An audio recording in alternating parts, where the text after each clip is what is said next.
आपणकर जदि कुंभ राशि हुई थाए तेबे एही भिडियोटी को थरे मात्र शेष पर्यंत देखंतु। कुंभ राशिर व्यक्तिविशेष मानकर जीवन एही नुआ वर्ष 2026 ठारू बदलिबाकु जाउअछि।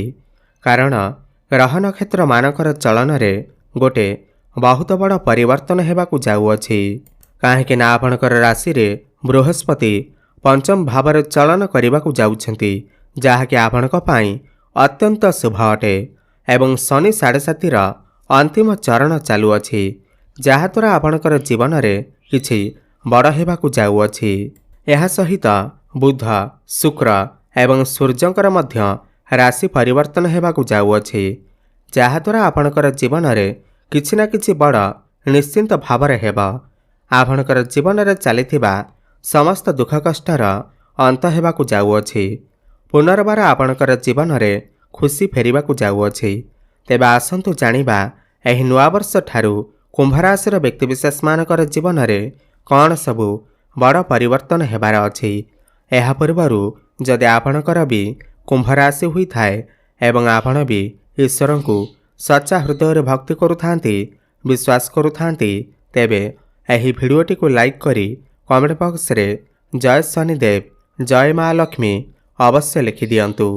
देखंतु पूर्वरु शनि आपणकर लग्न रे थिबारु शनिकर 7.5 द्वितीय चरण चालुथिबारु आपणकर स्वास्थ्य खराब रहुथिला। आपण बहुत बेसी मानसिक चिंता भितर रहुथिले। मानसिक शांति आपणको मिली पारु नथिला। ऋण करजरे आपण बुड़ी रहिथिले। बहुत धनजनित समस्या देखा देउथिला। आपण ऋण नेइथिले किंतु ऋण सुझी पारु नथिले। ऋणर भार आपणकर ऊपर बढ़ी जाइथिला। गृह परिवार रे खुशीर वातावरण नथिला। अनेक क्षेत्र रे आपणको सफलता मिली पारु नथिला। शिक्षा क्षेत्र रे समस्या देखा देउथिला। आपणकर अन्य शेषरे खर्च हेउथिला। समाज रे आपणकर मान सम्मान नथिला। आपणको चाकरीटीए प्राप्ति होई पारु नथिला। संतान संतति पाई आपण चिंतित थिले। व्यापार वाणिज्य रे लॉस हेउथिला। प्रेम जीवन रे मध्य सफलता मिली पारु नथिला। तेबे एही भली जहाँ भी समस्या आपणकर जीवन में चलुथिला ताहा एबे दूर हेबाकु जाउअछि। एही नुआ वर्ष ठारू आपणकर जीवन में पुणी थरे खुशी फेरिबाकु जाउअछि। आपणकर जीवन में नूतन सूर्योदय हेबाकु जाउअछि। देखंतु नुआ वर्ष 2026 रे बृहस्पति आपणकर पंचम भाव चलन करिवे एवं शास्त्र अनुसार पंचम बृहस्पति रहिले माटी धरिले भी सुना पालटि जाइथाए। गुरु एठारे बसी आपणकर नवम भाव एकादश भाव एवं लग्न को दृष्टि देवे। पंचम भाव आपणकर प्रेम जीवन संतान एवं आपणकर शिक्षा क्षेत्र भाव होइथाए। सबुठार बड़ कथा यह अटे कि एही 2026 मसीह जो दंपति माने दीर्घ दिन धरी संतानर अपेक्षारे थिले, संतान सुख पाई पारु नथिले, एही वर्ष सेमानकु निश्चिंत भाव आपण लेखिकी रखंतु। संतान सुख अवश्य प्राप्ति हेबा। नूतन गर्भ धारण करिबा पाई एही वर्ष अत्यंत शुभ अटे। घर को निश्चिंत भाव नूतन अतिथि आसी पारंती। प्रेम जीवन रे पूर्वर जदि किछि आपणकर समस्या लागि रहिथिला, कथावार्ता बंद हो जाइथिला, आर्गुमेंट कଳି झगड़ा हेउथिला, जो मानकर ब्रेकअप हो जाइथिला, सेमानकर एही वर्ष पुणी थरे कथावार्ता होई पारे, पैचअप मध्य होई पारे। आपणकर जीवन को केही नुआ पार्टनर मध्य आसी पारंती। आपणकर काहा सहित अटैचमेंट बढ़ी पारे। एही वर्ष आपण आपणकर प्रेम जीवन रे किछि बड़ स्टेप मध्य नेई पारंती। हुएत आपणकर भल पाइबा व्यवहार रूप मध्य नेई पारे। शिक्षा क्षेत्र रे जो माने अछंती सेमानकु एही वर्ष अनेक सफलता प्राप्ति हेबा। शिक्षा क्षेत्र रे आपण किछि ना किछि बड़ परिवर्तन अवश्य करिवे। काहेकि ना गुरु हेउछंती ज्ञान एवं बुद्धिर कारक ग्रह। आपणकर भितरे ज्ञान एवं बुद्धि बढ़िबा। जेहेतु गुरु आपणकर नवम भाव को दृष्टि देउछंती, एही वर्ष आपण उच्च शिक्षा करिबा पाई बाहर को जाई पारंती। मनपसंदर कॉलेज रे आपणकर एडमिशन होई पारे। जदि आपणकर किछि कॉम्पिटिटिव एग्जाम अछि, सरकारी स्तर रे किछि परीक्षा अछि, तेबे एही वर्ष आपण सेथिरे निश्चिंत भाव उत्तीर्ण करिवे। गुरुंकर पंचम दृष्टि आपणकर नवम भाव पर पड़ुअछि, जहाँकि आपणक पाई अत्यंत शुभ अटे। नवम भाव आपणकर भाग्यर भाव अटे। एहि वर्ष आपणको भाग्यर साथ मिलिब। भाग्य आपणकर मजबूत बनिब। भाग्य बलरे आपण जो भी कामरे हाथ देबे सेतिरे आपणको सफलता अवश्य प्राप्ति हेब। अटिक रही जाइतिबा आपणकर समस्त कार्य पुणी थरे चालू हेबाकु लागिब। भाग्य बलरे आपण एहि वर्ष किछि नूतन कार्य आरंभ करि पारंती। नूतन इन्वेस्टमेंट करि पारंती जहाँ भविष्य रे आपणको अनेक गुड़िए लाभ आनी करि देब। एहि नवा वर्ष ठारू आपणको भाग्यर साथ मिलिब। आपण कोनोसी धार्मिक स्थान को किमा दूर स्थान को यात्रा मध्य करि पारंती। घरे कोनोसी शुभ मांगलिक कार्यर आयोजन मध्य होई पारे। पौत्रिक संपत्तिर आपणको लाभ किछि मिली पारे। पितांकर साहाय्य सहयोग आपणको प्राप्ति हेब। आपण किछि भूमि प्रॉपर्टी जमी किमा नूतन जानवाहन किमा कोनोसी नूतन गृह मध्य निर्माण करि पारंती।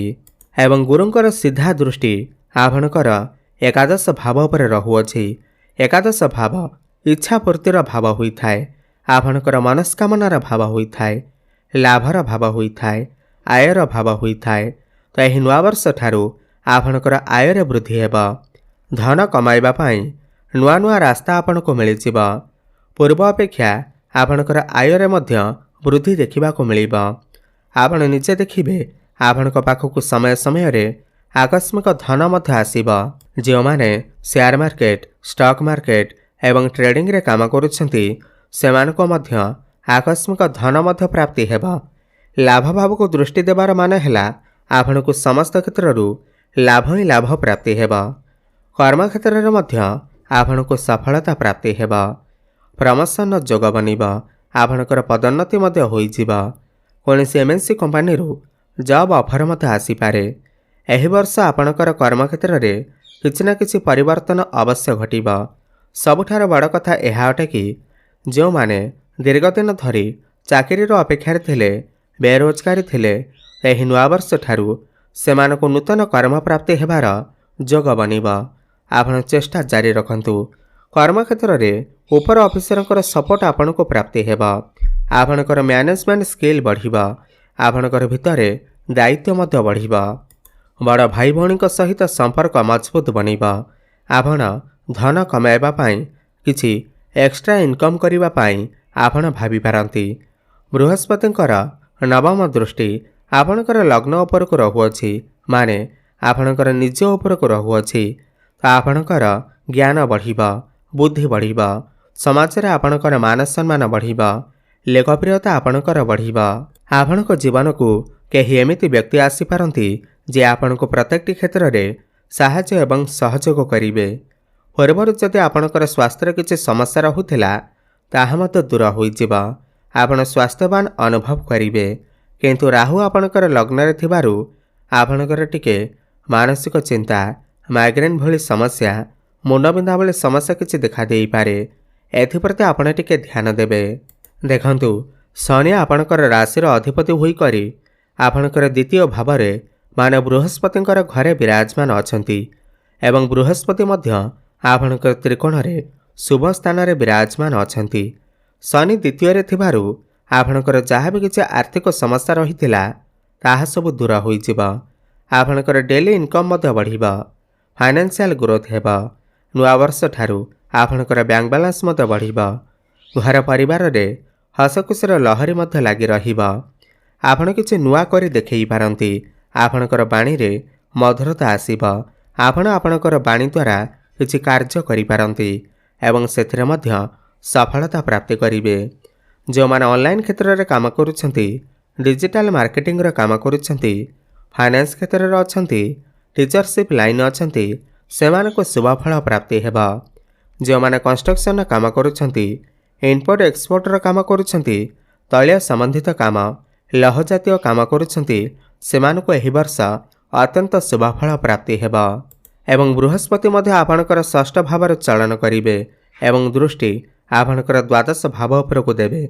षष्ठ भाव चलन करने मात्रके पूर्वर जो आपण ऋण करजर मायाजाल फसी रही समस्त ऋण करजरू एवं शत्रु मानक ठारू आपनको मुक्ति मिलिबा।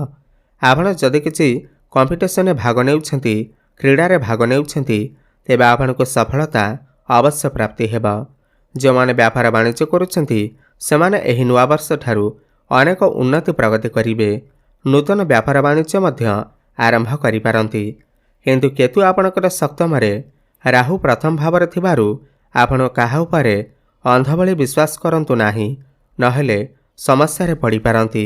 ଆପଣଙ୍କୁ କେହି ଧୋକା ମଧ୍ୟ ଦେଇପାରନ୍ତି। ଏହି ନୂଆବର୍ଷ ଠାରୁ ଆପଣ ଦୂର ସ୍ଥାନକୁ ଯାତ୍ରା କରିପାରନ୍ତି, ଧାର୍ମିକ ସ୍ଥାନକୁ ଯାତ୍ରା କରିପାରନ୍ତି।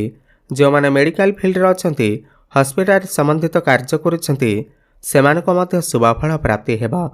ଏହି ବର୍ଷ ଯେଉଁମାନଙ୍କ ପିଲାମାନଙ୍କର ବିବାହ ହୋଇନାହିଁ, ବିବାହ ବୟସ ହୋଇଥିଲେ ସେମାନଙ୍କର ଘରକୁ ବିବାହ ପ୍ରସ୍ତାବମାନ ଆସିପାରେ ଏବଂ ବିବାହ ମଧ୍ୟ ଫାଇନାଲ ହୋଇପାରେ। ତ ଅଧିକ ଶୁଭଫଳ ପ୍ରାପ୍ତି କରିବା ପାଇଁ ଆପଣ ପ୍ରତ୍ୟେକ ଦିନ ହନୁମାନ ଚାଳିଶାର ପାଠ କରନ୍ତୁ। ପ୍ରତ୍ୟେକ ଗୁରୁବାର ଦିନ କଦଳୀ ଗଛ ମୂଳରେ ହଳଦୀ ପାଣି ଅର୍ପଣ କରନ୍ତୁ। ପ୍ରତ୍ୟେକ ଦିନ ପ୍ରାତଃ ସମୟରେ ସୂର୍ଯ୍ୟଙ୍କୁ ଜଳାର୍ଘ୍ୟ ଅର୍ପଣ କରନ୍ତୁ ଏବଂ ବ୍ରାହ୍ମଣକୁ କିଛି ମସୁର ଡାଲି ଅର୍ପଣ କରନ୍ତୁ। ଶୁଭଫଳ ପ୍ରାପ୍ତି ହେବା ସହିତ ଆପଣଙ୍କର ଭାଗ୍ୟରେ ଉନ୍ନତି ଆସିବ। ଧନ୍ୟବାଦ।